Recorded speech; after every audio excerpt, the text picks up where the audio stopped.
History is not just written, it is also deliberately unwritten. Across centuries and continents, a powerful and chilling practice was employed, known as Damnatio Memoriae, the condemnation of memory. It was not an accident of time, but a calculated act of erasure. This is a journey to 30 ancient monuments where the names of the original builders were systematically chiseled away, painted over, or buried by those who came after. By the end, you will understand the hidden language of power carved into stone and the desperate fears that drive someone to try and delete a person from history. What were these later rulers and conquerors so deeply afraid of that they needed to scrape a name from a wall or topple a statue? This story reveals the intense political struggles, the violent religious shifts, and the relentless rewriting of the past that shape our world. Why does a forgotten name hold so much power over the living? The Great Sphinx of Giza sits in a silence that is full of unanswered questions. It is the world's most recognizable statue, a colossal guardian with the body of a lion and the head of a human, yet we cannot say for certain who first commanded it to be carved from the living rock of the Giza Plateau. The most common theory points to Pharaoh Khafre, builder of the Second Great Pyramid, suggesting the Sphinx's face is his. But this attribution is a modern guess, a puzzle assembled from geological clues and architectural alignment, not from any ancient inscription that names him as its creator. The monument itself offers no answer, its original identity seemingly lost to the desert winds. This silence, however, was not left to chance. It was actively shaped by a later ruler who saw an opportunity not to erase a name, but to write his own story over the top of an ancient mystery. Centuries after the Sphinx was built, a young prince named Thutmose had a dream. He was resting in the shadow of the great statue, which was buried up to its neck in sand, when the Sphinx itself spoke to him. It promised him the throne of Egypt if he would clear away the encroaching desert.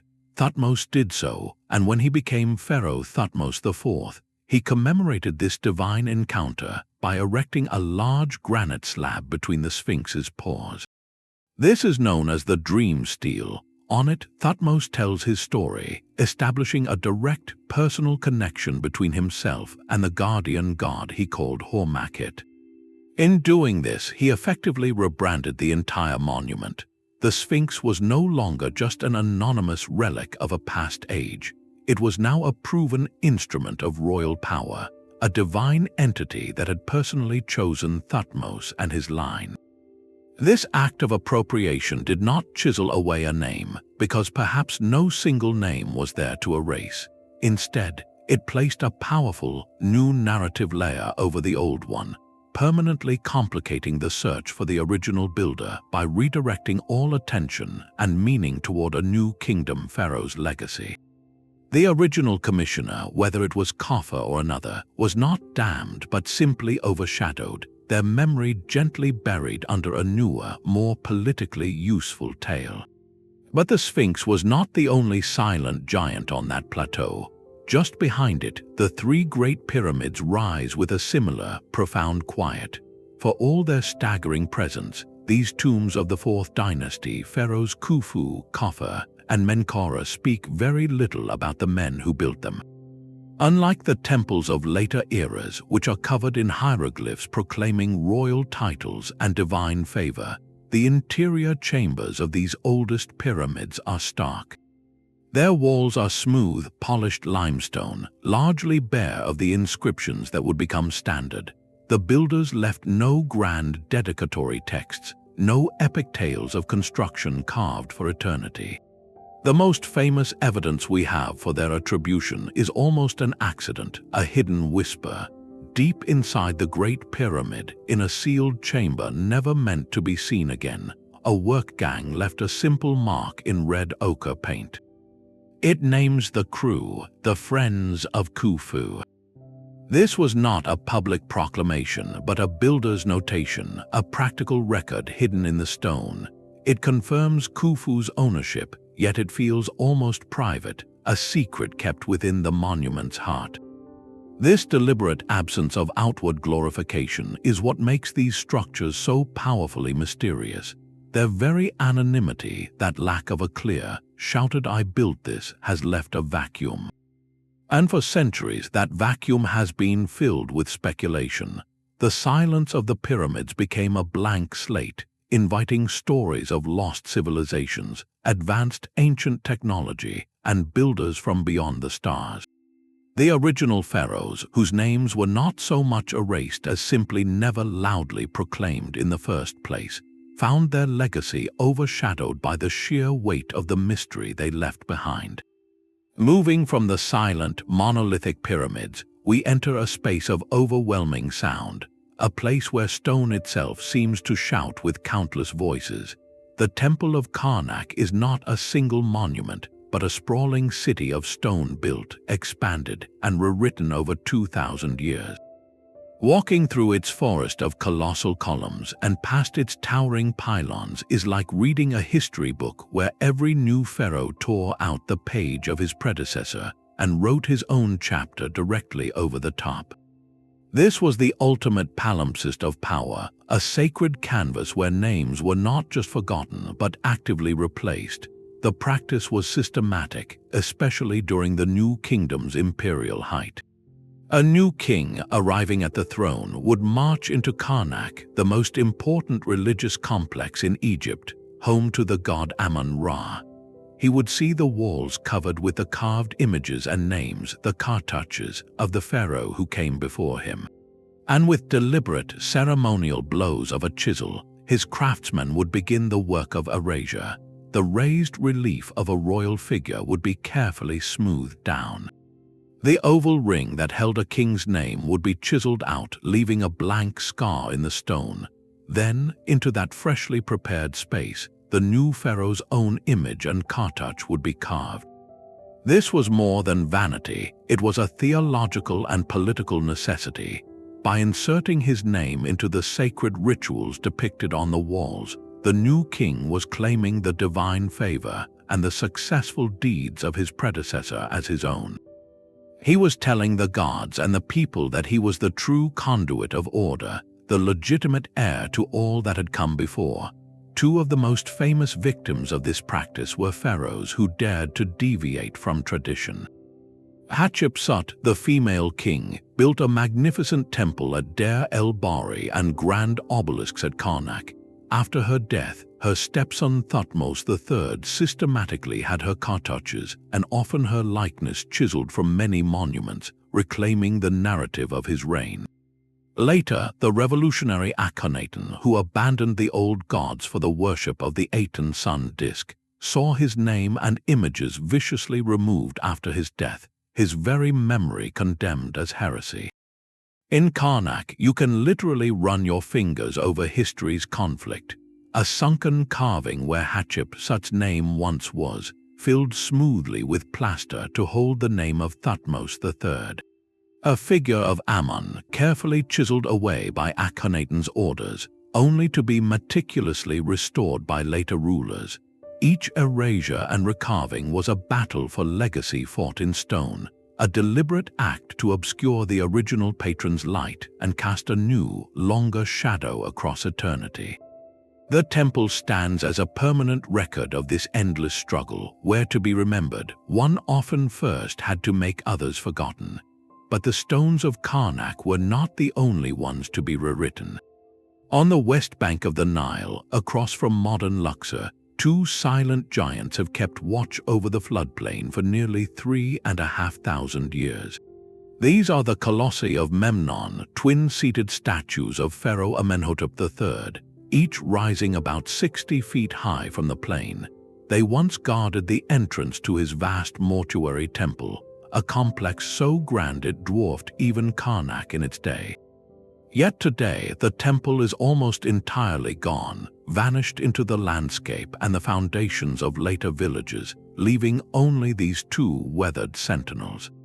And for over 1,000 years, the world forgot the name of the pharaoh they represented. To the ancient Greeks and Romans who visited Egypt, these were not statues of an Egyptian king at all. They were the image of Memnon, a legendary Ethiopian hero from the Trojan War, slain by the warrior Achilles. The Greeks heard a sound, a haunting, musical tone emitted from one of the statues at dawn, likely caused by rising temperatures and cracks in the stone. They interpreted this as Memnon crying out to his mother, the goddess of the dawn. This beautiful story captured the classical imagination. Travelers, including Roman emperors, made pilgrimages to hear the singing statue and left inscriptions on its legs, treating it as an oracle of a Greek hero. In this act, a profound, though unintentional, erasure took place. The original identity, the powerful Amenhotep III, one of Egypt's most prosperous and influential rulers, was completely overshadowed. His name, his achievements, his divine purpose as an Egyptian pharaoh were buried under a new and foreign mythology. The monument was not physically defaced, but its meaning was wholly reassigned. This is a different kind of damnatio memoriae, not one of active chiseling, but of cultural reinterpretation so complete that it erased the builder from the story of his own creation. For centuries, these colossi spoke not of Thebes and the Nile, but of Troy and the Aegean. The original patron became a ghost, his memory waiting silently within the stone for a time when the world would learn to read his name again. A similar fate of erasure awaited one of Egypt's most remarkable rulers, but here the chisels were wielded with a far more personal and vindictive purpose. Carved into the cliffs at Deir el-Bahari, the mortuary temple of Hatshepsut is a masterpiece of harmony and grace, its terraced colonnades rising like a staircase to the heavens. Yet for centuries after its construction, this architectural wonder stood as a monument to a ghost. Hatshepsut was not just a queen, she was a female king who ruled as a full pharaoh for over 2 decades, donning the traditional false beard and crown. Her reign was one of prosperity and monumental building, and this temple was her crowning achievement, designed to secure her legacy for eternity. But following her death, that legacy came under a sustained and systematic attack.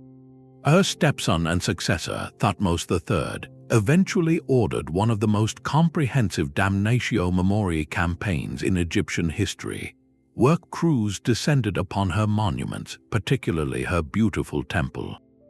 They did not just obscure her name, they sought to unmake her. Using chisels and hammers, they meticulously went about the work of deletion.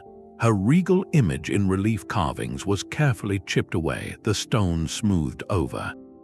The oval cartouches that held her royal names were gouged out, leaving blank, scarred ovals in the narrative scenes.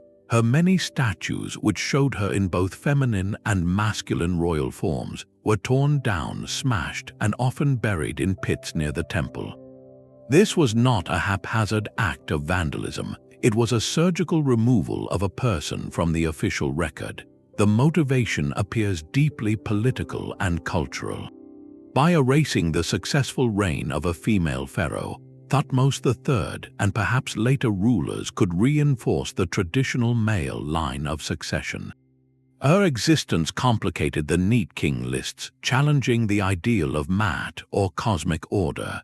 Removing her from temple walls and official records was a way to restore that perceived order, to make the historical narrative fit the desired model of power. For over 3,000 years it worked. Hatshepsut was reduced to a footnote, a mysterious gap in the records, her magnificent temple attributed by early archaeologists to other kings. She became a non-person in her own home, her voice silenced in the very place she built to speak across the ages. It was only when those shattered statues were unearthed and those erased cartouches were studied that her story began to be painstakingly pieced back together. A powerful testament to how fragile a legacy can be when it is carved in stone, yet how resilient it becomes when the truth is finally sought. The systematic removal of Hatshepsut's memory was a targeted family affair. but the erasure that followed the reign of her distant successor was something far more vast and terrifying. It was a theological purge that sought to undo a revolution and nearly wiped an entire royal family from the earth. This story centers on the pharaoh Akhenaten and his purpose-built capital, a city called Akhenaten, known today as Amarna. Akhenaten did not just build monuments, he attempted to rebuild reality. He rejected the entire pantheon of Egyptian gods led by Amun-Ra and declared that there was only one true deity, the Aten, represented by the sun disk with rays ending in hands. To honor this singular god, he abandoned the ancient capital of Thebes and ordered a brand new city to be constructed from scratch in the desert. Akhenaten rose with breathtaking speed, a city of wide streets, painted palaces, and open-air temples to the Aten unlike any other in Egypt. Its art was revolutionary too, depicting the royal family in a strangely elongated and intimate style, often shown bathing in the rays of the sun disk. For a brief period, this was the dazzling center of a new world order, but it was a world that rested entirely on the will of one man. When Akhenaten died, the old priesthoods and the traditional structures of power, which had been sidelined and impoverished, struck back with a vengeance. The campaign to restore the old gods began almost immediately. It was not just a return to tradition, it was an act of historical annihilation. The state machinery turned against Akhenaten's legacy with a comprehensiveness that makes the erasure of Hatshepsut look almost polite. First, the city itself was condemned. Akhenaten, the glorious capital, was systematically dismantled. The stone from its temples and palaces was quarried away to be used as filler in the foundations of new monuments for the restored god Amun. The beautiful painted floors were ripped up, the statues smashed. Within a generation, the city was largely abandoned, left to the desert winds. Second, and more crucially, the memory of the king was hunted down. Across Egypt, from the delta to the far south, work crews were sent out with explicit orders. They were to find every instance of Akhenaten's name and image, and of his immediate family, including his famous wife Nefertiti and his son, the boy King Tutankhamun, before he changed his name back to honor Amun. Using chisels, they gouged out the distinctive elongated faces from reliefs. They carefully erased the cartouches that held the hated names, often replacing them with the names of more acceptable rulers or simply leaving a gaping hole in the wall. Temples he built were taken apart stone by stone. It was a national project of forgetting, a deliberate attempt to sever this heretic pharaoh and his dangerous ideas from the timeline of Egypt. And for a very long time, it worked astonishingly well. Akhenaten, Nefertiti, and even the young Tutankhamun were so successfully scrubbed from the official king lists and monuments that they vanished from history for over 3,000 years. They became phantoms, their revolutionary city a forgotten series of outlines in the sand. Their rediscovery in modern times was not just an archaeological triumph, it was the dramatic failure of an ancient propaganda campaign, proving that even the most thorough erasure cannot always bury the truth forever. The serene gaze of Nefertiti's famous bust now feels like a quiet victory. This limestone portrait, discovered in a sculptor's workshop at Amarna, shows a queen of elegant power, her face a masterpiece of symmetry and grace. Yet for over 3,000 years, this face was meant to be unseen, her very name unspoken. As the primary royal wife of Akhenaten and a central figure in his revolutionary court, Nefertiti was inextricably linked to the regime that later rulers sought to annihilate. When the traditional priesthoods returned to power, the order for erasure did not stop with the pharaoh. It extended to his entire family, the living symbols of the Amarna heresy. Across Egypt, reliefs that showed the royal family worshipping the Aten were systematically attacked. The stone tools that once carved Nefertiti's likeness were now used to deface it. Her elegant profile was chiseled from temple walls, her cartouches scraped clean, her statues likely broken and buried.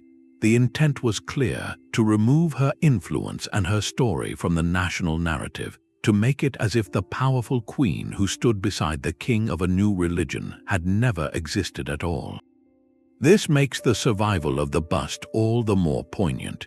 It was found not in a palace but discarded in a humble workshop, perhaps hidden or simply forgotten as the city was abandoned.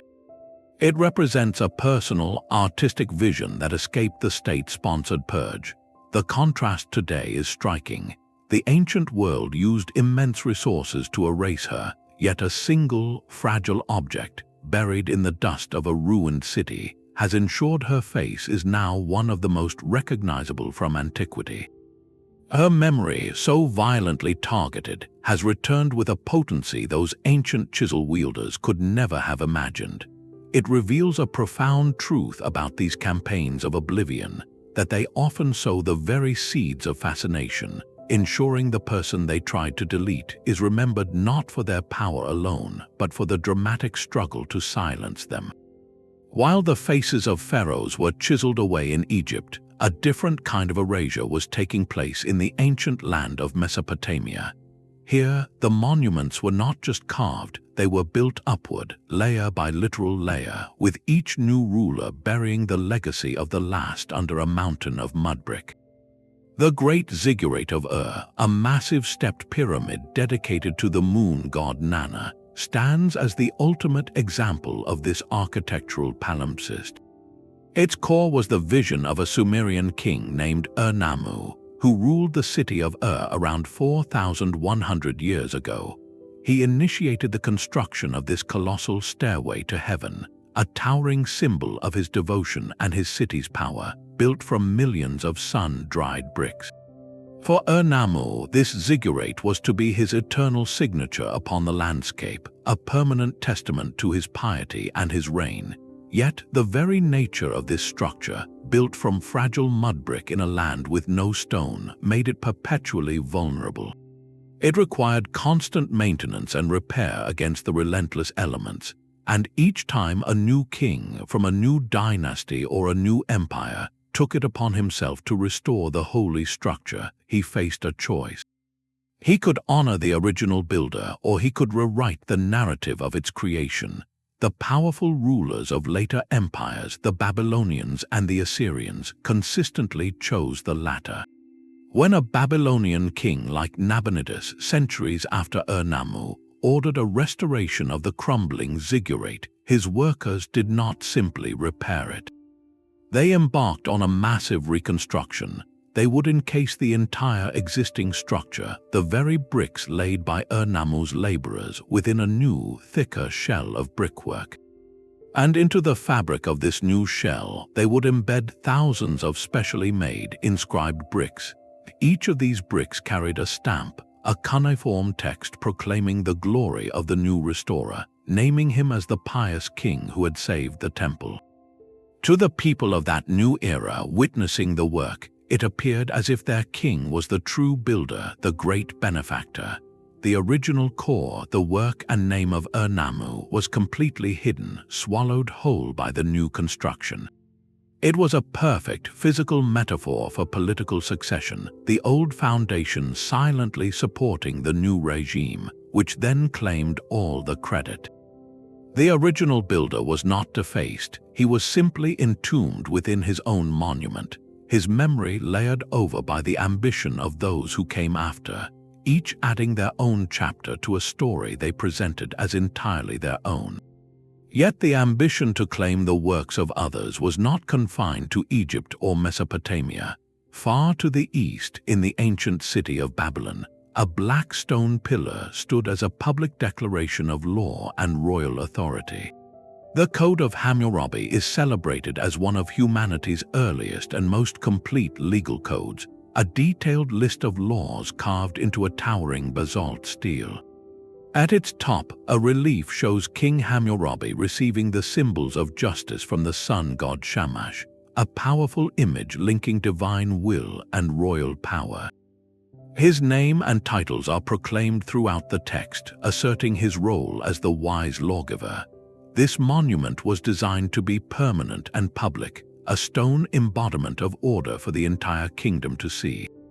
But the very practice of creating such a stela made it a target for a different kind of theft.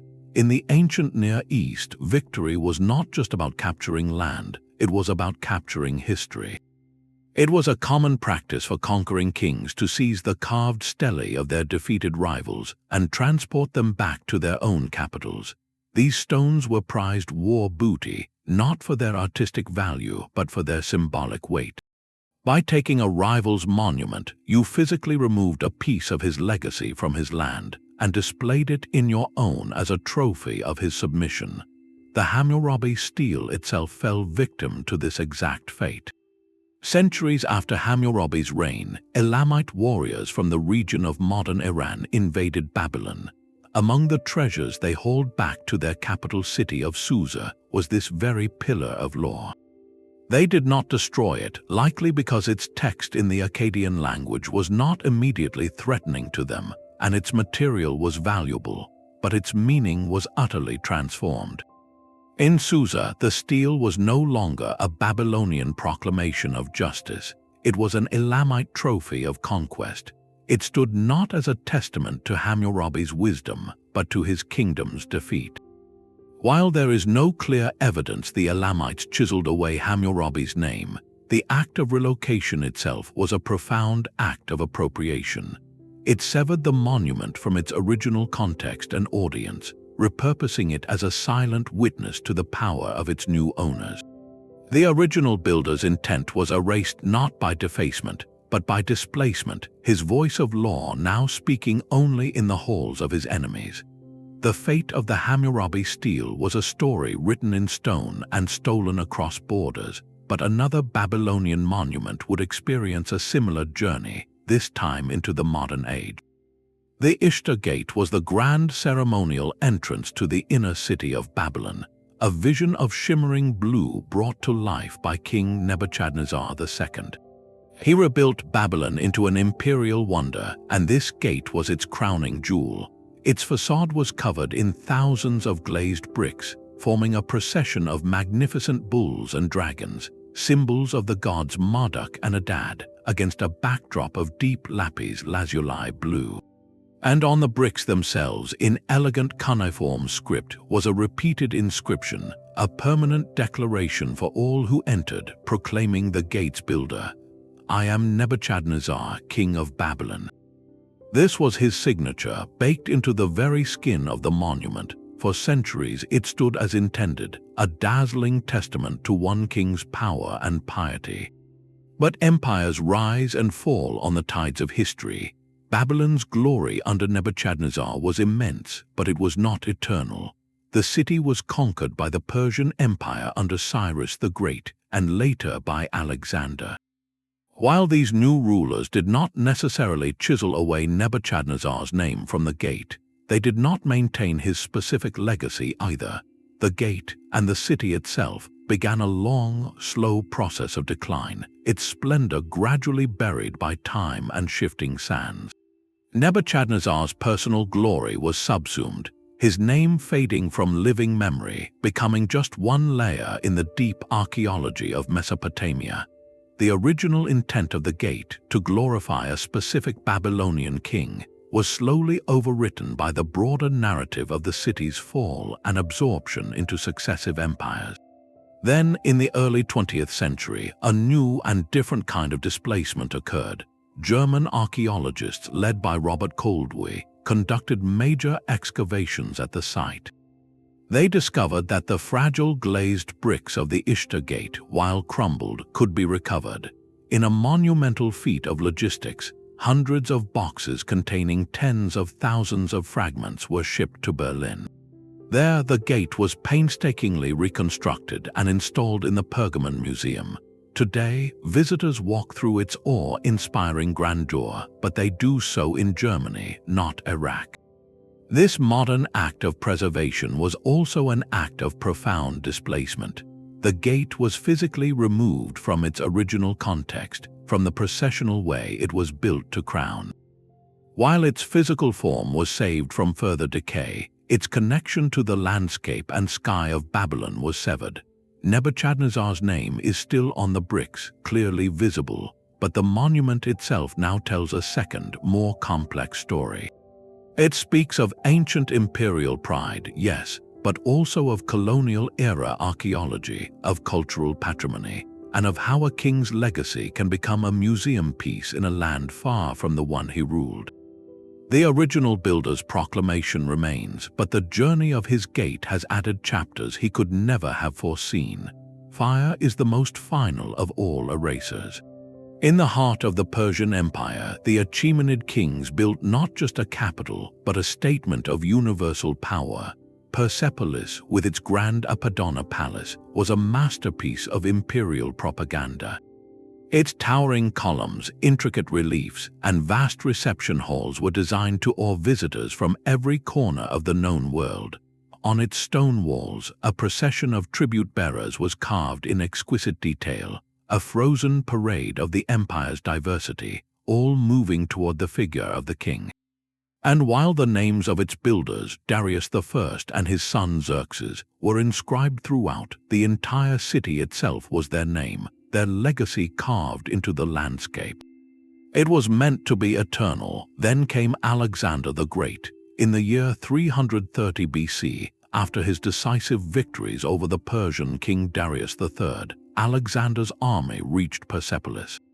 What happened next remains debated by historians, but the outcome is etched in charcoal and ash.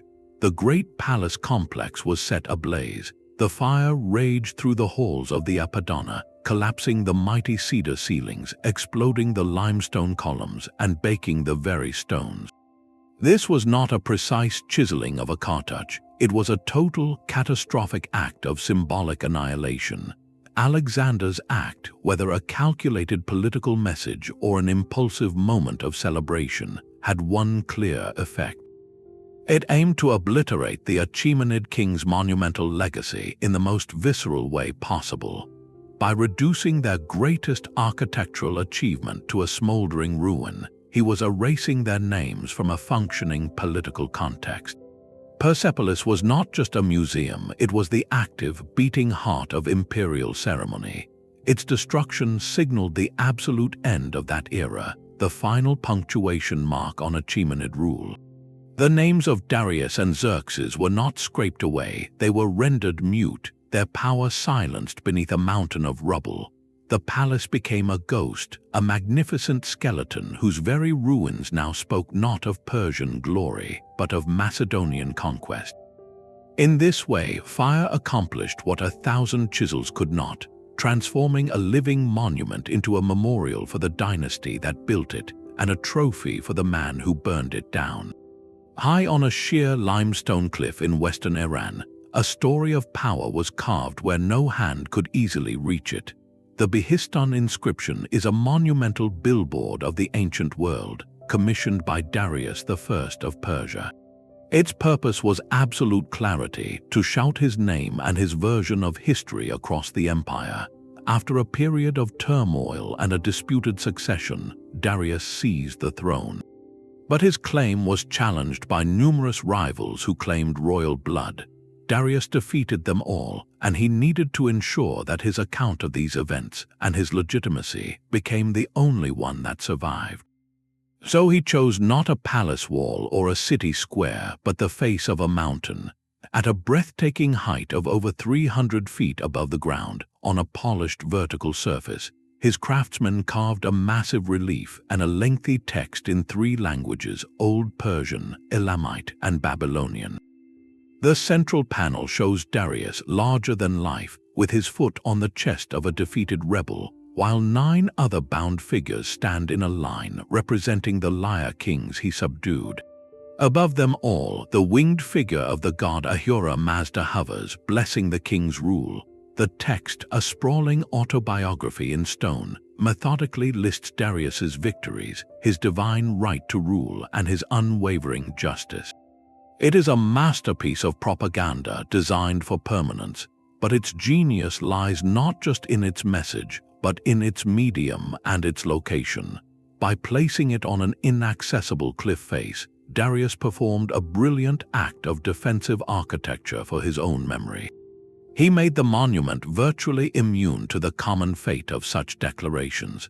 A rival or a later conqueror wishing to chisel away his image or scratch out his name would face a nearly impossible task. They would need to construct massive scaffolding under perilous conditions, all while being completely exposed. It was a statement so public in its intent, yet so private in its physical security. This stands in stark contrast to the vulnerable stelae in city centers or the temple walls in Karnak that could be quietly altered in the night. The Behistun Inscription was a fortress of words built to withstand the siege of time and political change. While later Medes or rebels might have deeply wished to erase Darius's triumphant narrative, the cliff itself became his greatest ally.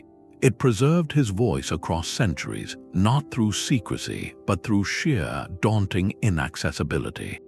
In this, it represents a rare and successful preemptive strike against Damnatio Memoriae, a king outsmarting the future by carving his truth where the chisels of his enemies could never safely reach. The sheer cliff face of Behistun secured a king's voice against erasure, but other monuments were not built as fortresses. They were built as open invitations to the gods. On the Acropolis of Athens, the Parthenon stands as the ultimate symbol of the city's golden age, a marble hymn to the goddess Athena and to the democratic pride of the Athenian people. Its construction was overseen by the statesman Pericles in the 5th century BC, funded by the treasury of the Delian League, and executed by the sculptor Phidias. Every element, from the majestic columns to the intricate frieze depicting the Panathenaic procession, was designed to celebrate Athenian civic identity, military power, and divine favor. It was, in essence, a permanent political manifesto in gleaming Pentelic marble, with Pericles and his vision woven invisibly into its very fabric. Yet this specific civic and pagan identity made it a target for ideological repurposing, a process that would slowly peel away its original meaning. Centuries after Pericles, as Christianity became the official religion of the Roman Empire, the Great Temple faced a pivotal transformation. It was converted into a church dedicated to the Virgin Mary. This was not a gentle rededication, it was a profound physical and spiritual overhaul. The colossal gold and ivory statue of Athena, the centerpiece of the temple, was removed, its fate lost to history. The elaborate sculptural metopes, which depicted mythological battles, were interpreted as pagan idolatry. Many were deliberately defaced, with the figures' faces and features chiseled away to neutralize their perceived power. The interior was reconfigured, an apse was added to the east end, and the original entrance was shifted. In this Christianization, the original builder's message was not just diluted, it was actively overwritten. The monument was no longer about Athena and Athenian democracy. It was about the Christian God and a new universal faith. Any inscriptions directly praising Pericles or the Athenian democracy would have been seen as irrelevant at best or heretical at worst, likely plastered over or removed. The building's physical form was preserved, but its soul was replaced. This process repeated centuries later when Athens fell to the Ottoman Empire. The church was then converted into a mosque. A minaret was added, Christian frescoes were whitewashed, and the call to prayer echoed through the same spaces once reserved for rituals to a warrior goddess. With each transformation, the connection to Pericles, to Phidias, and to the specific moment of Athenian glory that birthed the structure grew fainter. The monument endured, but its original civic message was buried under layers of new religious significance. A palimpsest where the oldest writing was not erased with a chisel, but quietly obscured by the mortar of new beliefs. The builders' names and intent became ghosts in their own house, their legacy preserved only in the silent, enduring geometry of the stones themselves. The Parthenon's transformation shows how belief can rewrite a monument's purpose, but in the bustling heart of ancient Athens, another form of memory was being physically stolen. In the Agora, the city's public square, stood a bronze statue group that was far more than art. It was the very symbol of Athenian identity. This was the statue of the tyrannicides, Harmodius and Aristogiton.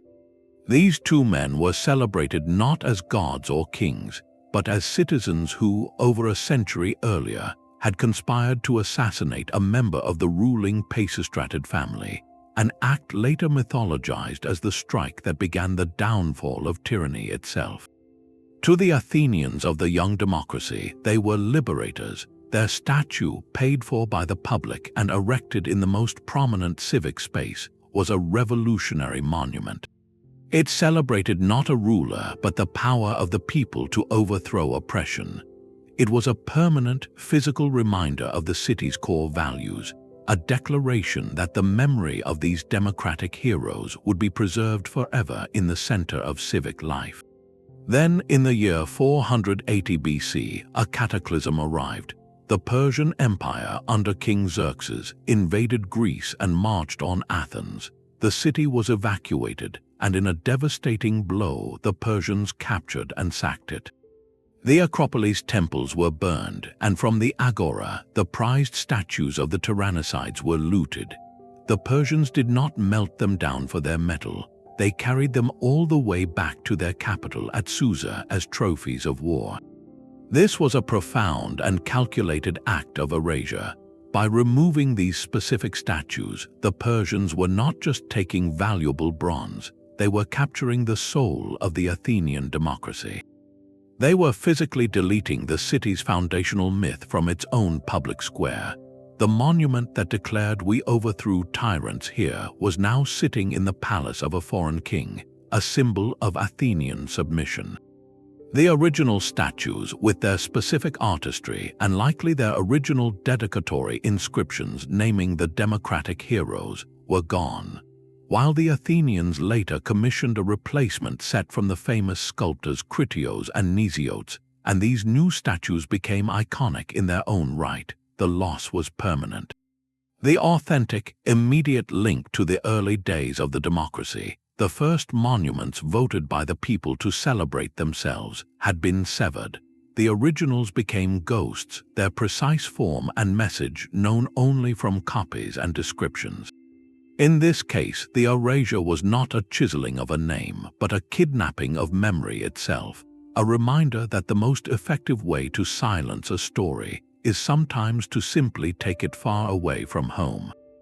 Even a tomb built to be one of the 7 wonders of the world could not withstand the slow grind of utility. The mausoleum at Halicarnassus was not constructed for a pharaoh or an emperor, but for a regional Persian governor, a man named Mausolus. Yet his vision for his final resting place was anything but provincial. Alongside his wife and sister, Artemisia, he planned a monument of staggering scale and artistry, a tomb so magnificent it would give its name to all grand tombs thereafter. Upon his passing, Artemisia saw the project to completion, employing the finest Greek sculptors to adorn a pyramidal roof with a triumphant chariot and fill the surrounding colonnade with breathtaking friezes and statues. It was a seamless blend of Greek artistry and Near Eastern grandeur, a permanent declaration of a dynasty's power and cultural sophistication. For over 16 centuries, it stood in what is now Bodrum, Turkey, a wonder that defied time itself. But its end did not come from a single conqueror's wrath, but from a series of mundane disasters and the relentless need for building materials. A succession of earthquakes in the medieval period shook the great structure, toppling its columns and sending its sculpted heroes tumbling to the ground. The magnificent tomb was reduced to a picturesque ruin, a field of shattered marble masterpieces. Then came a new wave of builders with a very different purpose. In the early 15th century, the Knights of St. John, a crusader military order, arrived at the coast. They needed a fortress to defend against the rising Ottoman Empire, and they saw in the ruins of Halicarnassus not a sacred tomb, but a convenient quarry. The beautiful white and green marble that had once told the story of Mausolus and Artemisia was seen only as raw material. the knights systematically dismantled what remained of the mausoleum. They hauled the stone blocks to their construction site and fed them into lime kilns. In these roaring furnaces, intricately carved friezes depicting ancient battles, finely sculpted drapery, and any surviving inscriptions bearing the names of the builders were burned. The marble was cooked down into simple lime mortar, used to hold together the rough walls of their fortress, which still stands today as Bodrum Castle. This was an erasure of terrifying completeness. It was not a political statement or a religious purge, but an act of pure, efficient recycling. The physical memory of Mausolus and Artemisia, the very stones they had commissioned to shout their names into eternity, were pulverized and dissolved, their legacy literally mixed into mortar and vanished. The wonder itself became a ghost known only from ancient descriptions, until archaeologists centuries later found its empty foundation pit, a silent echo of the grandeur that was utterly consumed to build the walls of another age. The quiet dignity of a simple stone house stands in stark contrast to the roaring flames that consumed Persepolis. In the same windswept plain of Pasargadae, the first capital of the Persian Empire, rests the tomb of Cyrus the Great. It is a modest structure, a gabled chamber of pale limestone blocks sitting atop a stepped platform, more reminiscent of a small temple than the tomb of a world conqueror. Its survival is a puzzle, especially when the grand palaces of his successors were reduced to ash. Ancient Greek historians, particularly Arrian writing centuries later, recorded a crucial detail now lost to time.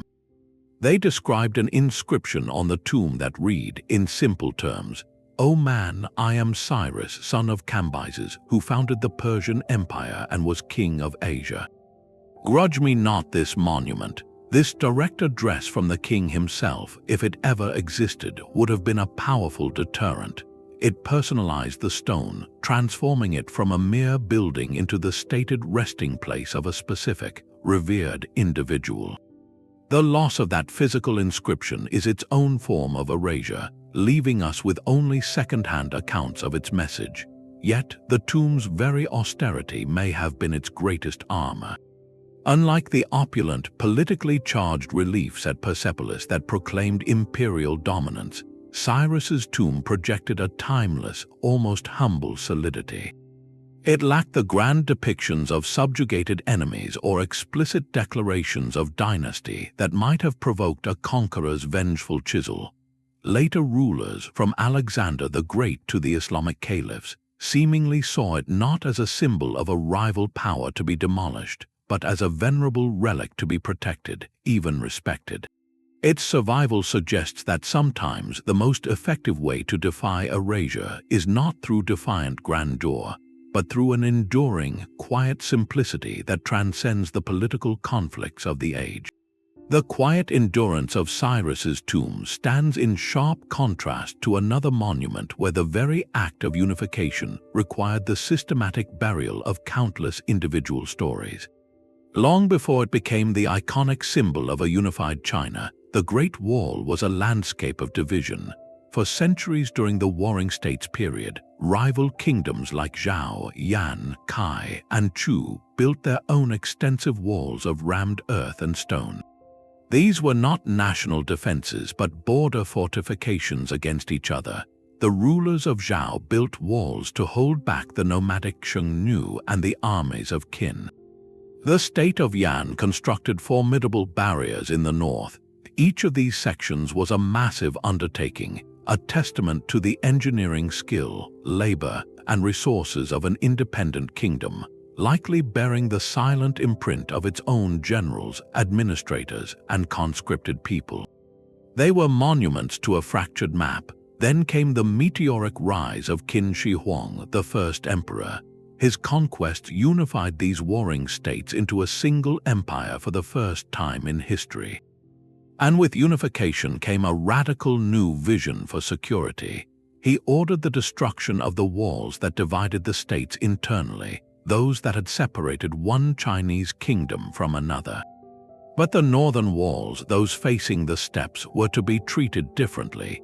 Qin Shi Huang commanded that these disparate barriers, built by his former enemies, be linked together and massively reinforced. A colossal project began, connecting the old walls of Zhao and Yan with new stretches of rammed earth and watchtowers, creating a continuous line of defense thousands of miles long. In this immense act of engineering, a profound erasure took place. The original walls, each a proud achievement of a sovereign state with its own history and heroes, were physically swallowed. They became merely the foundation, the core, over which the Qin builders layered their own work. The distinct identities of the Zhao Wall or the Yan Wall vanished into a single, new entity, the Great Wall of the Qin Empire. The names of the earlier kings who commissioned them, the generals who designed them, the countless citizens who built them, were subsumed into a grand, unified narrative that credited only one man, Qin Shi Huang. His dynasty's historical record celebrated this as his singular, visionary achievement, a project that defined the new empire's borders. The contributions of the conquered states were not just overshadowed, they were deliberately omitted from the official story. The earlier builders became anonymous contributors to a greater whole, their individual legacies erased by the mortar of imperial unity.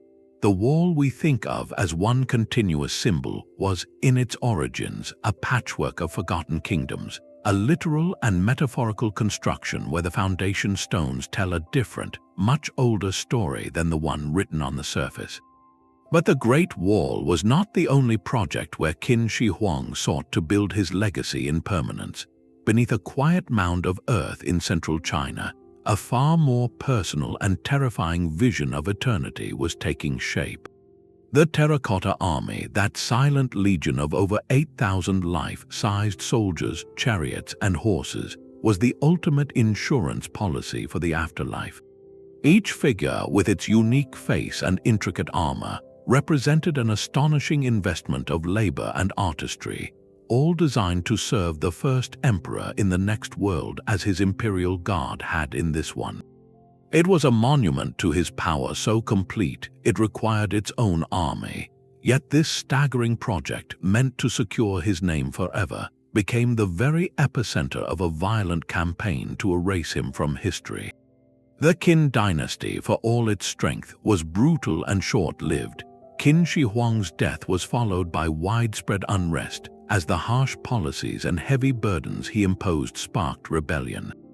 The massive tomb complex, still under construction and filled with unimaginable treasures, became a symbol of the oppressive regime. When rebel forces, led by Xiang Yu, stormed into the capital region, they targeted the site with a specific and symbolic fury. Historical accounts describe the rebels breaking into the underground pits, looting the real bronze weapons from the terracotta warriors' hands, and then setting the wooden support structures ablaze. The fire that raged through the subterranean chambers was catastrophic. The intense heat caused the earth ceilings to collapse, shattering thousands of the meticulously crafted figures, burying them in ash and rubble for over 2,000 years. This was not random vandalism. It was a deliberate political act. The rebels were not just seeking treasure, they were seeking to annihilate the physical manifestation of Qin Shi Huang's authority. By burning his eternal army, they were metaphorically destroying his power to rule even in death. They sought to break the chain of his legacy, to ensure that his name would be associated not with eternal glory, but with defeat and ash. This act was compounded by the systematic destruction of Qin historical records and palaces in the capital, a comprehensive effort to wipe the slate clean. And for centuries it worked. The memory of the terracotta army faded into local legend, the great mound standing as an unremarkable hill, its secret kept by the very dirt that entombed it. The first emperor's most personal monument to himself was rendered invisible, not by the slow wear of time, but by the swift, decisive violence of those who wished him forgotten. His name lived on in historical texts, often as a cautionary tale of tyranny, but his grandest physical claim to eternity was successfully buried, a vanished army waiting in the dark to be rediscovered, and in that rediscovery, to tell a far more complex story of creation and attempted annihilation. Across the plains of India, pillars of polished sandstone once stood like moral signposts, marking the conscience of an empire. These were the edicts of Emperor Ashoka, a ruler of the Mauryan dynasty who, after a particularly brutal conquest, renounced violence and embraced the principles of non-harm and compassionate governance. He had his new philosophy carved onto pillars and rock faces across his vast domain, from the mountains of the north to the deep south. These were not monuments to military victory, but to a king's personal transformation and his earnest desire to guide his people toward righteousness. The pillars themselves were engineering marvels made from a single block of stone, finely polished to a mirror-like sheen, and crowned with magnificent animal capitals like the famous lions that now symbolize modern India. Ashoka's words, written in the ancient Brahmi script, were meant to be permanent, a network of stone connecting his moral authority to every corner of the land. Yet the permanence he sought was vulnerable to the shifting sands of political change. After the Mauryan Empire faded, new powers rose. The pillars, so clearly associated with a specific dynasty and its ideology, became inconvenient relics. Some were simply toppled, perhaps by natural forces or by those who saw no value in the old king's sermons. Others were treated not as sacred texts in stone, but as convenient, high-quality building material. The Gupta Empire, which later unified much of India, is known to have moved at least one of Ashoka's pillars. They transported it from its original location to their own capital, a practical act that severed the pillar from its intended audience and context. There it may have been re-erected, but its Ashokan inscriptions were likely ignored, its new purpose being to showcase Gupta power and artistry rather than to broadcast Mauryan ethics. In medieval times, this repurposing became even more direct. Some pillars were found to have been cut down and used as parts of temple foundations or other structures. The original message, carved so carefully for public edification, was literally buried, turned face down in the earth to serve as anonymous support for a newer faith. This fragmented the once cohesive network Ashoka had built. A pillar standing alone in a field, its inscription worn or facing away from a road, became a mute monument. Its connection to a larger system of imperial morality was broken. The original builder's voice was not always defaced, but it was isolated, its meaning lost to local communities who might see it only as a curious old stone. The physical dispersal and reuse of the pillars by later dynasties effectively dismantled the emperor's project of moral unification, scattering his words across a landscape that had long since learned new lessons from new rulers. The deliberate reuse of Ashoka's pillars shows how a monument's physical form can outlive its original meaning, but in the heart of Rome, a name itself became the site of a quiet takeover. The Flavian amphitheater rose from the ashes of a hated ruler's vanity. Emperor Vespasian, founding the Flavian dynasty, made a powerful symbolic choice for his grand public project. He ordered its construction on the site of an artificial lake that had been part of the sprawling Golden House Palace complex of Nero, the emperor whose excesses had led to civil war. By building a venue for public games on land once reserved for a despised emperor's private pleasure, Vespasian was literally returning space to the people.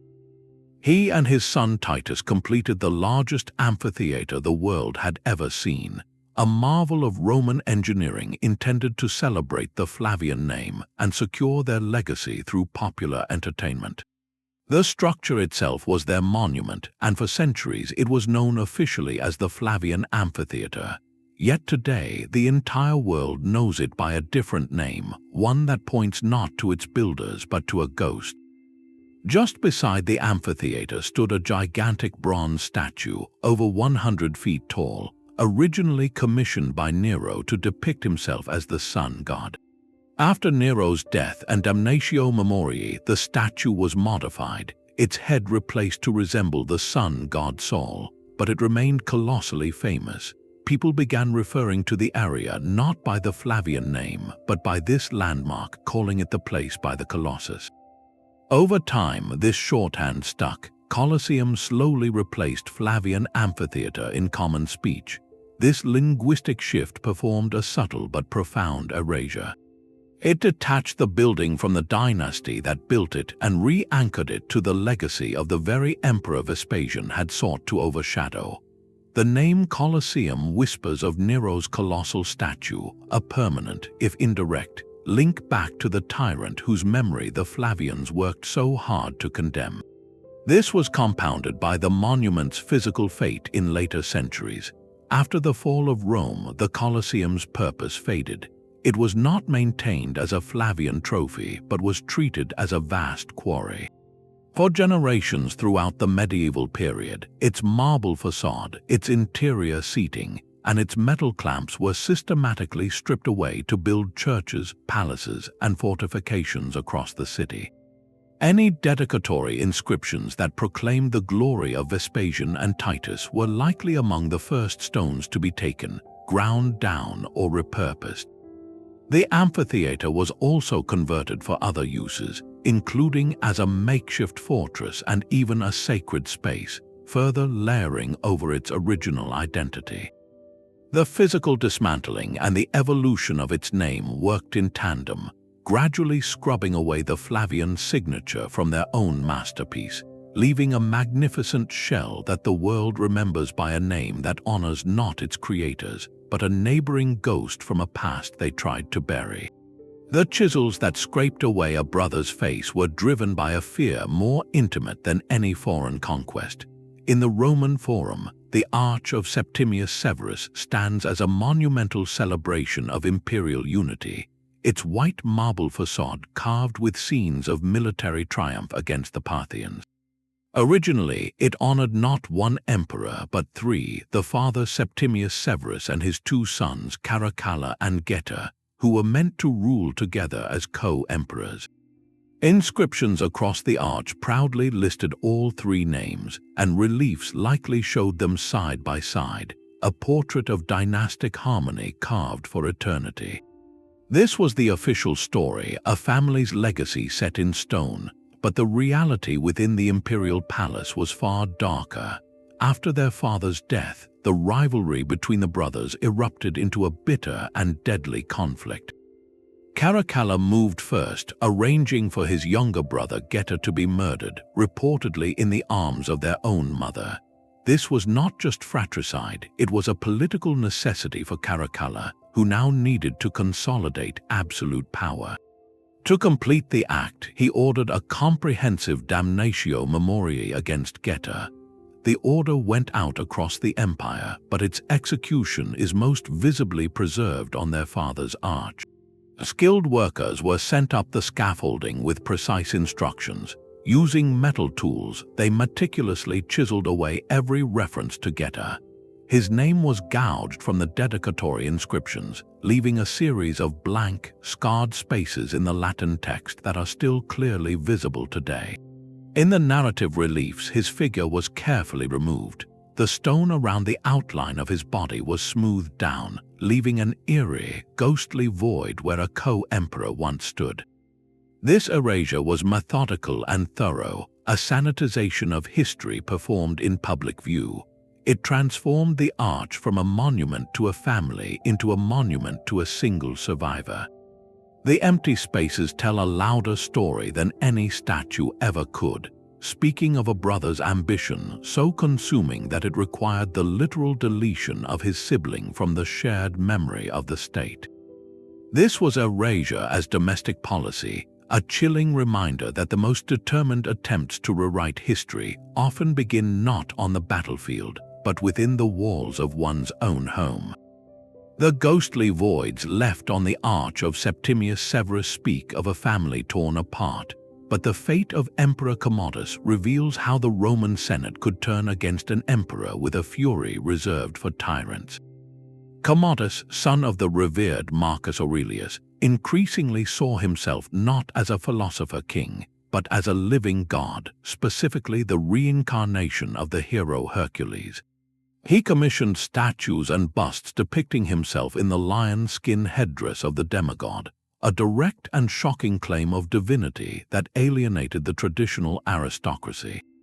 His reign descended into paranoia and erratic brutality, until finally he was strangled in his bath by a wrestling partner as part of a palace conspiracy.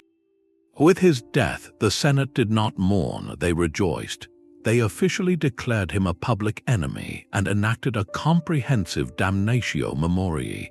The order went out across Rome and the empire to pull down his statues, chisel his name from inscriptions, and erase his image from public view. This was a cathartic purge, an attempt to cleanse the state of his perceived madness. But some sculptures were not simply destroyed, they were given a second life. A remarkable bust of Commodus as Hercules with fine marble curls and the lion's pelt survived this purge. Close examination reveals something fascinating. The facial features are not quite right. The skilled work shows signs of recarving. It appears that after Commodus's fall, a craftsman took this expensive piece of imperial propaganda and, with careful blows of a chisel, reshaped the likeness. The once proud, divine features of Commodus were subtly smoothed and reworked. The line of the jaw adjusted, the set of the eyes altered, until the face resembled that of his successor, Emperor Septimius Severus. This was not mere vandalism, it was efficient recycling. An object of hatred was physically transformed into a tool of legitimacy for the new regime. The original identity was not just defaced, it was overwritten, a new story literally carved onto the bones of the old. The marble itself became a battlefield, where the memory of one man was scraped away to make room for the image of another, a silent testament to how quickly an emperor could fall from god to ghost, his legacy so fragile it could be reshaped by a sculptor's hand. The ghost of a hated emperor could be carved away from marble, but an entire palace was far harder to erase. On the coast of the Adriatic Sea, the Roman Emperor Diocletian, who had famously divided the empire for easier rule, planned a very different kind of monument for himself. He did not build a tomb or a triumphal arch, but a vast, fortified palace complex designed for his retirement.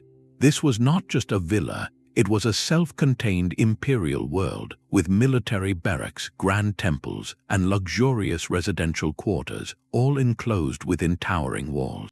It was meant to be his final, serene statement of power, a place where he could live out his days surrounded by the symbols of his reign. And when he abdicated, a rare act for a Roman emperor, he retreated here, his name and image woven into the very fabric of its stones. Yet after his passing, and as the Roman world changed, the palace faced a surprising fate. It was not torn down or burned, but slowly, organically absorbed.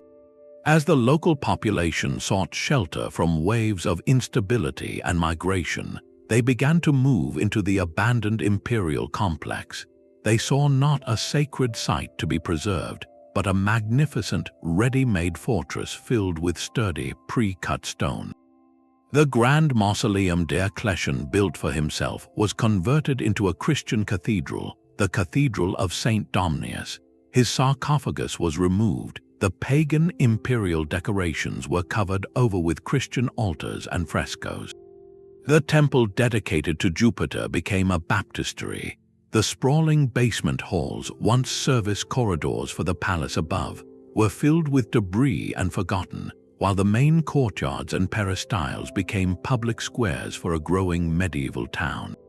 This process of adaptation was a quiet, practical form of erasure.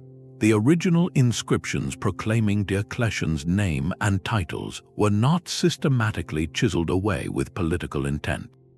Instead, they were simply plastered over to make smooth walls for new homes, or buried under centuries of accumulated soil and construction. The palace's function was completely rewritten. What was built as a monument to one man's retirement became the living, beating heart of the city of Split. His name survived, but primarily in the texts of historians, not shouted from the walls of his own creation. The city grew up and around and within his legacy, using his stones to tell a new, collective story of community survival. Diocletian's personal monument was erased not through damnatio memoriae, but through the relentless, creative force of everyday life, his imperial blueprint becoming the foundation for 1,000 other stories. Deep within the rainforests of Guatemala, a limestone pyramid rises like a mountain above the canopy. This is Tikal Temple 1, also called the Temple of the Great Jaguar, a monument built by the Mayan ruler Jasor Chan Kawil to house his remains and proclaim his victory over a rival city. Its construction marked the peak of Tikal's power during the Classic period, a time when kings linked their destiny to the cycles of the gods and carved their stories into stone for their descendants to honor. Jasor Chan Kawil fully expected his name to be spoken in rituals for generations, his temple maintained as a sacred portal to the ancestors, but the world he knew did not last. In the centuries that followed, the intricate system of Maya city-states faced immense pressures. Shifting climate patterns, prolonged droughts, strained resources, and escalating conflicts between kingdoms created a cascade of challenges. One by one, the great ceremonial centers of the classic Maya began to fall silent. Tikal, once a thriving metropolis of tens of thousands, was gradually abandoned. The people who had maintained the temples, who had performed the ceremonies to venerate rulers like Jasor Chan Kawil, moved away. The plaza where crowds had gathered grew quiet. The jungle, which had always waited at the edge of the city, began its patient, relentless reclamation. Vines crept over the carved stelae, tree roots pried apart the limestone blocks. Humid air and torrential rain softened the plaster facades. The name of the king, once so boldly proclaimed, was not chiseled away by human hands, but slowly shrouded by moss and swallowed by roots. This was an erasure enacted by nature and time, accelerated by a profound historical shift. With the collapse of the dynastic system, there was no longer a royal court to commission new monuments celebrating the old kings, nor a priestly class to recite their histories. The very reason for remembering Jasor Chan Kawil, his role in a living lineage of power, simply vanished. His identity and the meaning of his towering temple faded into local legend, becoming just one more mysterious hill in the forest. For over 1,000 years, the Temple of the Great Jaguar kept its secret, a nameless monument guarding a forgotten king. Its rediscovery by archaeologists was only the first step. The true restoration of the ruler's legacy came from the painstaking work of epigraphers, scholars who learned to decipher the Maya script. By studying the glyphs on stelae and within the temple, they finally pieced together the name Jasor Chan Kawil and his story of military triumph. This was a reversal of erasure not by uncovering a chisel mark, but by unlocking a code, translating the silent stones back into a biography that the jungle had patiently preserved, even as the world above had forgotten.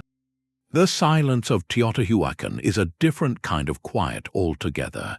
This vast city, with its massive pyramid of the sun and the long, majestic avenue of the dead, was one of the largest urban centers in the ancient world, a place that must have hummed with the voices of tens of thousands. Yet for all its grandeur, it whispers no names. Unlike the Maya cities to the south, whose stelae shout the deeds of individual kings, Teotihuacan offers no carved portraits of rulers, no stone records boasting of royal lineages or military conquests. The Pyramid of the Sun, a mountain of earth and stone, stands as a monumental question mark.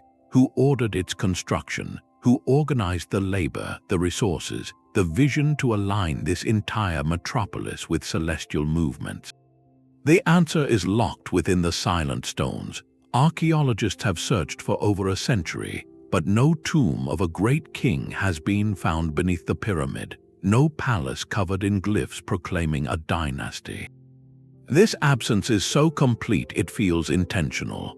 One compelling theory suggests that Teotihuacan was not ruled by a single, glorified individual, but by a collective, perhaps a council of elders or a theocratic group that governed in the name of the gods themselves.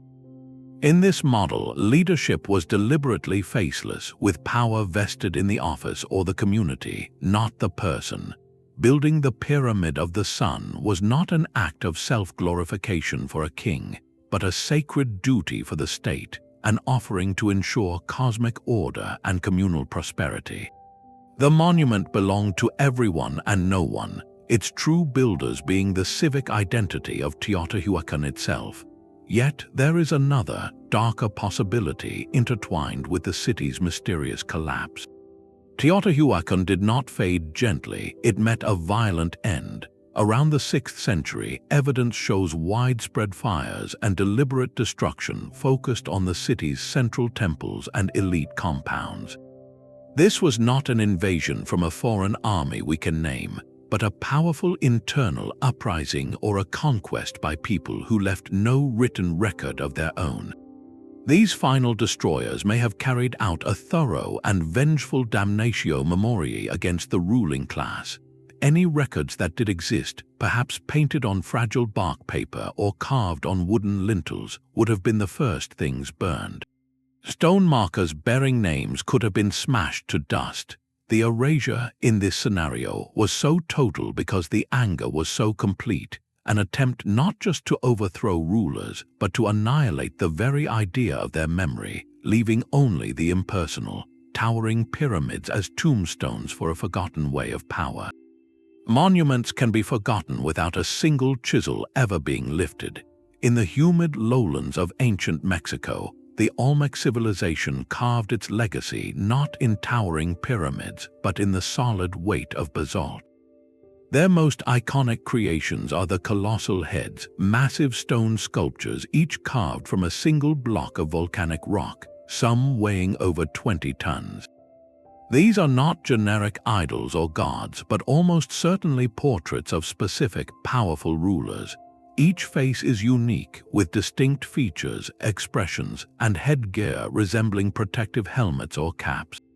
The careful attention to individual detail, the fleshy lips, the broad noses, and the set of the eyes, all point to commemorating real individuals who held authority in centers like San Lorenzo and La Venta. These heads were their public monuments, their names and deeds likely known to all who lived under their gaze. Yet today, we do not know a single one of their names. This erasure was not an act of political vengeance, but a consequence of a civilization's quiet closing. The Olmec are often called the mother culture of Mesoamerica, their influence radiating outward for centuries. But their major centers were eventually abandoned, the reasons likely a complex mix of environmental change, shifting trade routes, and social transformation. As the population dispersed and the political order that sustained these rulers faded, the maintenance of their monuments ceased. The colossal heads, once positioned prominently in ceremonial spaces, were toppled, buried by silt from changing rivers, or slowly enveloped by the relentless jungle. The stories that gave them meaning, the oral histories that attached a name to each stern face, were lost as the society that told them transformed into something new. The individuals depicted became anonymous, their identities severed from their stone likenesses by the passage of centuries. The result is strikingly similar to a damnatio memoriae, a profound anonymity, but the agent was not a rival king. It was the slow, impersonal drift of time and cultural change. The heads now stare out from museum displays and archaeological sites as magnificent enigmas, powerful leaders whose greatest achievement, their recognizable image, survived, while the very thing that gave that image power, their name and story, vanished into the earth alongside them. The colossal heads of the Olmecs stand as monuments to forgotten individuals, but an entire city of stone in southern Africa was subjected to a more recent and deliberate act of historical theft. The ruins of Great Zimbabwe rise from a high plateau, a sprawling complex of granite walls and conical towers built without mortar, their curves and enclosures speaking of a sophisticated, powerful kingdom. This was the heart of a vast trading empire, connected to the gold and ivory routes that reached the coast of the Indian Ocean. the Shona people who built it, beginning over 1,000 years ago, constructed it as a royal palace, a spiritual center, and a statement of their sovereignty.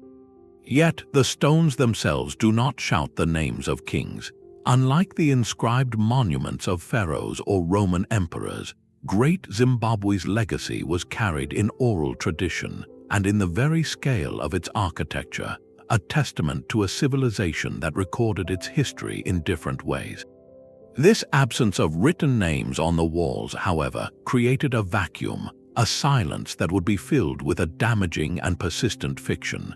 When European colonizers and explorers first encountered these magnificent ruins in the late 19th century, they confronted a reality their world you could not accept. They could not believe that an indigenous African civilization was capable of such advanced stonework and complex state organization, so they invented alternative builders. A flurry of colonial-era theories emerged, each more fantastical than the last. Some claimed it was the work of the biblical Queen of Sheba. Others insisted it was an outpost of the Phoenicians or a mining colony built by King Solomon. These theories, presented as scholarly, were a modern form of damnatio memoriae. They were not enacted with chisels but with pen and paper, with museum labels and history books. By attributing this awe-inspiring achievement to every possible ancient civilization except the one that actually built it, colonial powers performed a profound erasure. They stripped the Shona people of their own monumental past, using archaeology as a tool to justify contemporary control by suggesting that Africans had no history of great accomplishment. This intellectual theft obscured the true builders' identities just as effectively as any political purge. It layered a false narrative over the site, attempting to sever the connection between the living culture and the stones of their ancestors. For decades, this falsehood was taught as fact. It has taken generations of rigorous archaeology and a rejection of racist pseudo-history to reaffirm what the local communities always knew, that Great Zimbabwe is a pinnacle of African innovation. The original kings' names may still be lost to the silent granite, but the truth of their people's genius can no longer be stolen. Standing on the remote shores of Rapa Nui, the Moai are giants with their backs to the sea, their sightless eyes gazing inland over the land of their descendants. Each of these monumental statues was far more than art. It was a direct conduit to the ancestors, a physical embodiment of a specific lineage's mana or spiritual power. Carved from the volcanic tuff of the Rono Raraku quarry, a moai was commissioned by a clan to honor a deceased chief. Its distinct features meant to capture his essence and ensure his protective presence for the living community. The name of that chief, his deeds, and his connection to those who erected him were the very reason for the statue's existence, a story passed down through generations as the moai watched over the clan's territory. This intimate link between stone and story, however, depended entirely on the health of the society that sustained it. The island's ecosystem faced profound strains, with evidence suggesting deforestation, soil depletion, and the loss of vital resources like the great palm forests that once covered the land. These environmental pressures ignited intense social conflict as clans competed for dwindling means. In this atmosphere of crisis, the very symbols of ancestral authority became targets. During what scholars call the hurling down period, clan warfare turned symbolic. Rival groups would topple each other's moai, deliberately breaking them at the neck so the great heads would fall forward, severing the connection between the ancestor and his people. This was a spiritual and political defeat carved into the landscape. With the statue fallen, the rituals at its ceremonial platform, or ahu, ceased.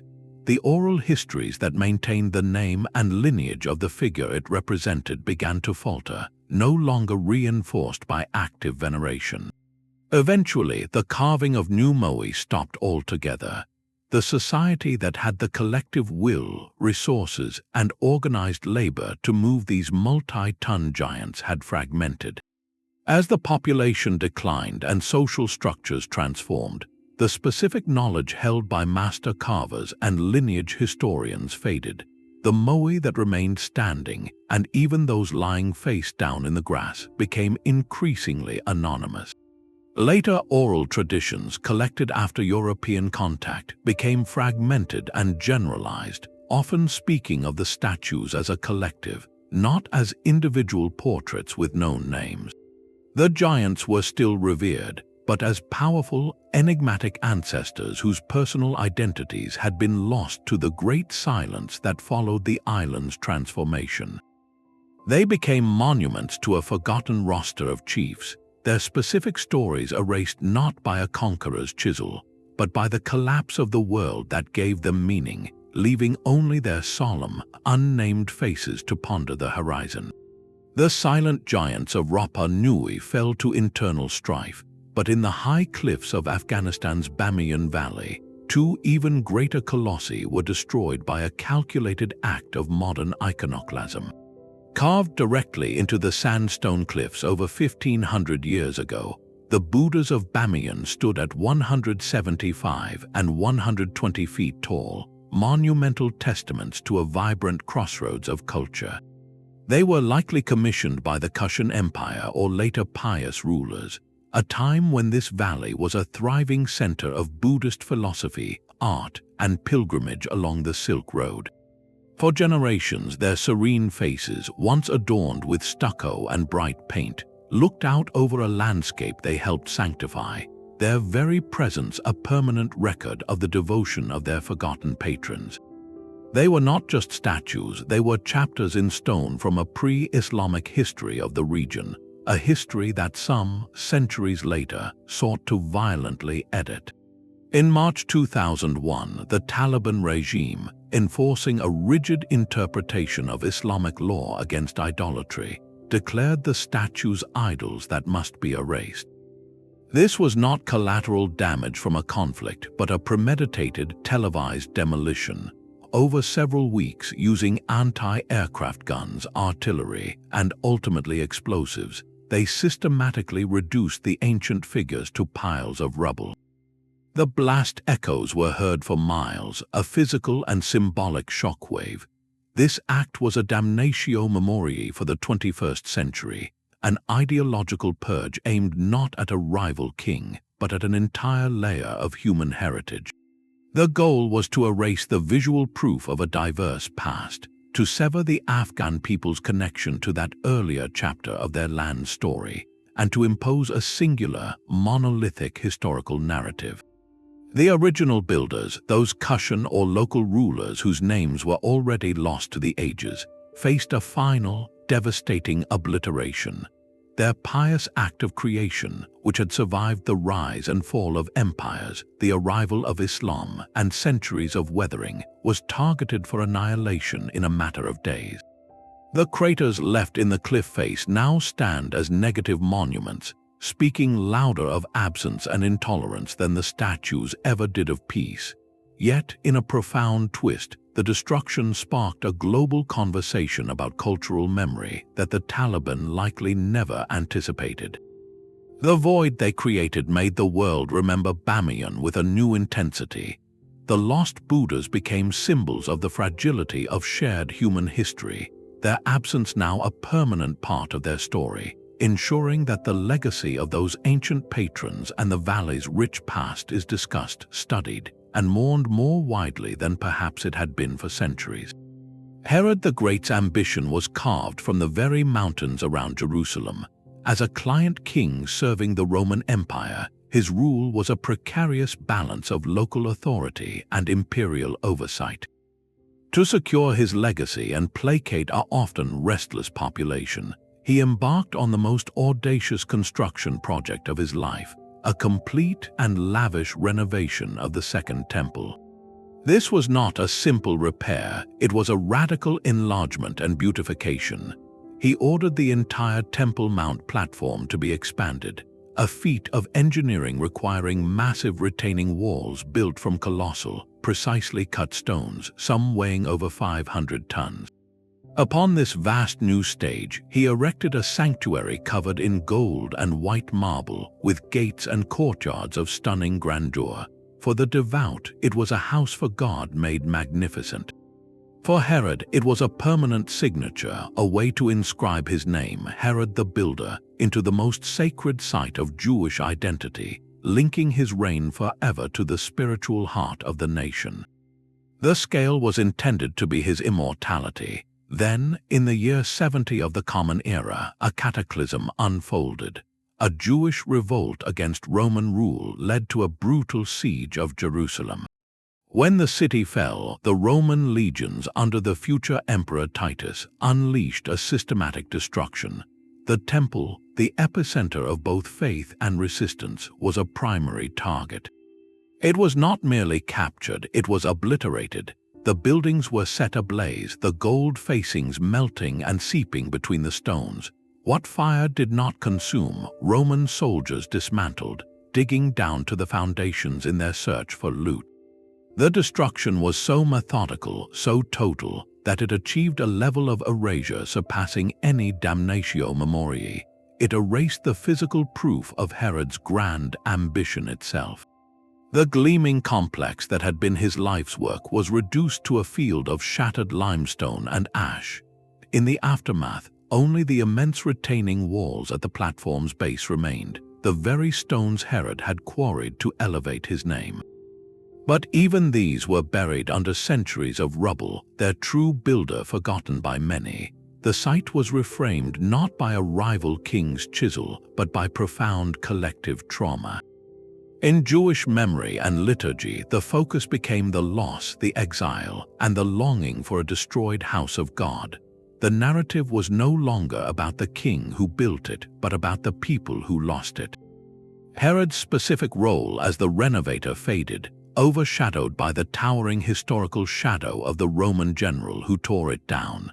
His name was not scraped away, it was dissolved in the smoke of the catastrophe he could not prevent, his monumental legacy becoming merely the prologue to a story of resilience defined by its absence.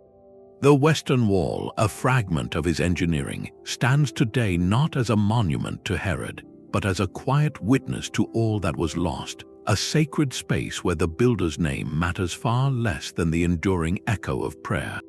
These silent stones and empty spaces tell a clear, repeating story. Across continents and millennia, the chisel was wielded for a handful of powerful, human reasons.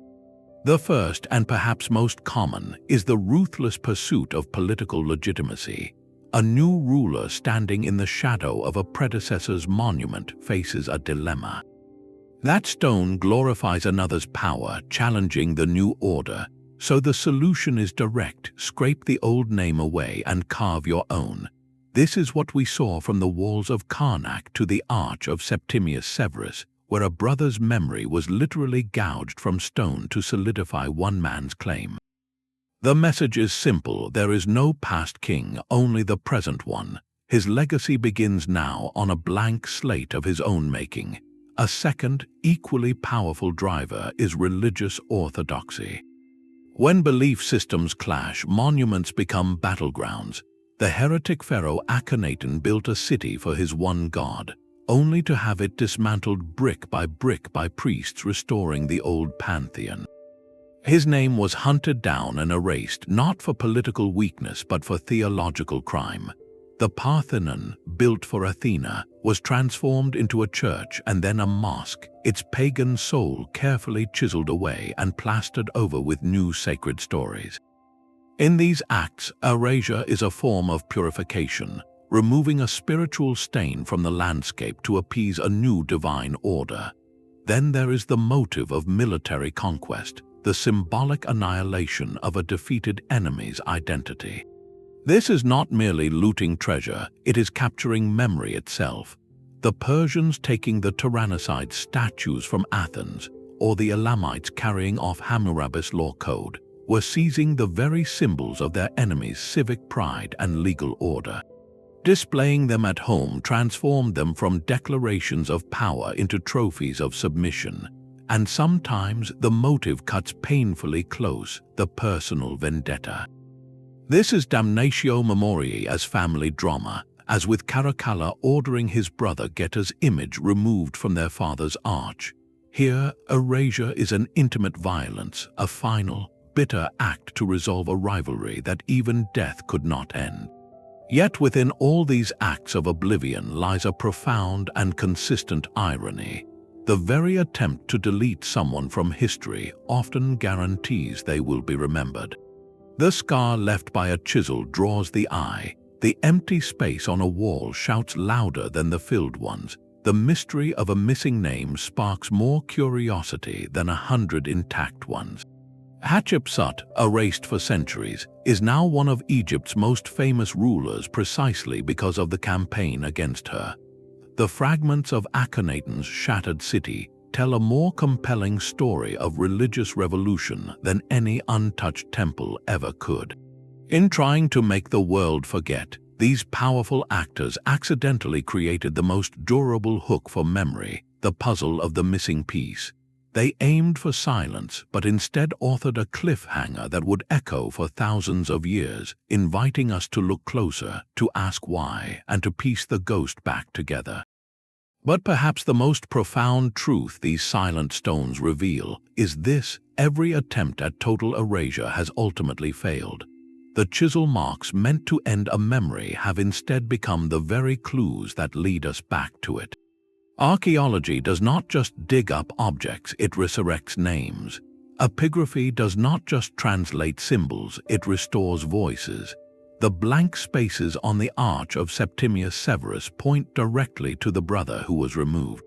The shattered statues of Hatshepsut buried in a pit were preserved by that very act of disposal, waiting to be found. The fragments of Akhenaten's city, used as filler in other monuments, were pulled from the foundations to tell his story again.